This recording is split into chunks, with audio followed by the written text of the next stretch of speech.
Hi guys, मैं फिर से वापस आ गई एक नए वीडियो के साथ। इस वीडियो में मैं इंस्ट्रूमेंट के बारे में नहीं बता रही हूँ, बट इस वीडियो में मैं आपको बताऊंगी कि इंटरव्यू में कैसे क्वेश्चंस पूछते हैं एंड इंटरव्यू में आंसर कैसे देना है।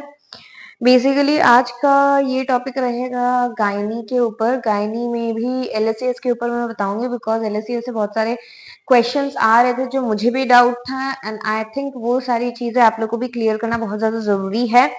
बिकॉज इंटरव्यूज में जब पूछता है तब वी गेट कंफ्यूज कि हमें बोलना क्या है एंड हमें आंसर कैसे देना है। तो चलिए स्टार्ट करते हैं। मैंने कुछ नोट्स बनाए हैं, तो चलिए देखते हैं। So LSCS is lower segment cesarean section. Okay.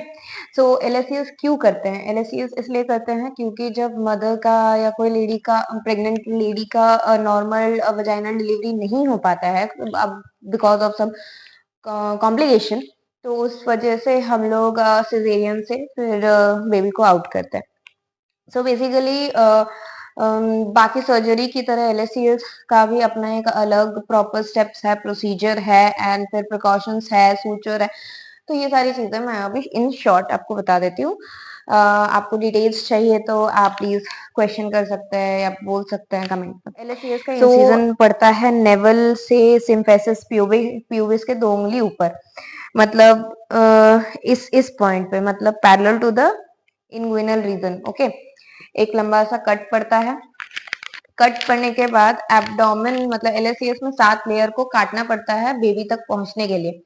पहला लेयर स्किन, ठीक है। स्किन मैं लेयर बता देती हूँ।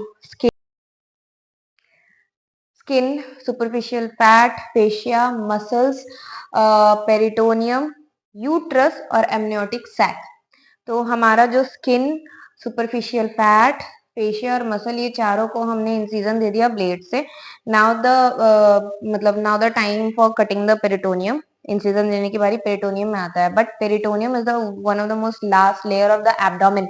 जहां हम अगर पेरिटोनियम पार करेंगे तो हम जो पेट के जितने भी ऑर्गन्स, डेलिकेटेड ऑर्गन्स है, उसको रीच कर पाएंगे। तो पेरिटोनियम को काटने का, इंसिजन देने का ना अपना एक तरीका होता है। तो पेरिटोनियम का जो लास्ट लेयर होता है उसको धीरे धीरे सेपरेट किया जाता है। थिन लेयर, मतलब one of the most last layer को पकड़ के इंस्ट्रूमेंट से उठाया जाता है, एलिस से हो, आर्टरी से हो, जो से भी हो। हल्का सा अपलिफ्ट किया जाता है। अपलिफ्ट करने के बाद इंसिजन पड़ता है। इंसिजन पड़ने के बाद या तो आप फिंगर इंसर्ट करके आप गैप बनाते हुए उस गैप के बीच में इंसिजन देते जाओ, या आर्टरी डाल के उसको स्प्रेड करके उस स्प्रेड वाले एरिया से आप इंसिजन देते जाओ। ये चीज क्यों करता है? बिकॉज पेरिटोनियम के नीचे, एज बी नो, की बहुत डेलिकेटेड ऑर्गन्स है, तो हम अपने इंस्ट्रूमेंट से उस डेलिकेटेड ऑर्गन्स को हार्म ना करें। दैट्स वाई ये प्रोसीजर, ये प्रिकॉशन लेना बहुत ज्यादा जरूरी है। पेरिटोनियम कट गया, अब यूट्रस की बारी। यूट्रस में भी हल्का सा कट लगाएंगे। हल्का सा कट लगाने के बाद आर्टरी से उसको स्प्रेड करेंगे। स्प्रेड करने के बाद फिर सैक को इंसिजन देंगे, उसको भी रिट्रैक्ट करेंगे। रिट्रैक्ट करके स्प्रेड करेंगे, उसके बाद फिर बेबी को आउट करेंगे। सो बेबी आउट हो गया। बेबी आउट करने के बाद प्लेसेंटा निकालना बहुत ज्यादा जरूरी होता है, because placenta is one of the most dangerous और इन्फेक्टेड हो जाता है बेबी के आउट होने के बाद। बिकॉज प्लेसेंटा एक ऐसा सैक है जिससे बेबी को न्यूट्रिशन भी मिल रहा है, प्लस बेबी उसमें एक्सक्रीट भी कर रहा है। तो बेबी आउट होने के बाद वो one of the most infected और इनएक्टिव टिश्यू हो जाता है। वो धीरे धीरे धीरे धीरे अपने आप को सड़ाना शुरू करता है, तो वो निकालना बहुत ज्यादा जरूरी होता है। अदरवाइज मदर को इन्फेक्शन हो सकता है, यूट्रस में प्रॉब्लम हो सकता है। सो प्लेसेंटा भी निकल गया। प्लेसेंटा निकलने के बाद यूट्रस को स्टिच करेंगे। यूट्रस को कैसे स्टिच कर लेंगे? यूट्रस को दो से 3 लेयर में स्टिच करना होता है। ओके।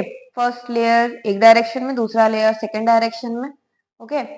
तो बेसिकली मैंने तो 2 लेयर में देखा है, तो 2 लेयर में उन्होंने स्टिच कर दिया। मतलब एक एंड यहाँ से आर्टरी से पकड़ा उन्होंने, एक लेयर वैसे करके गए, एंड में जाके नॉट बांधा, फिर एक लेयर वहां से लेके आए, फिर यहाँ पे, यहाँ दूसरे एंड में आके एंड बांध के क्लोज कर दिए।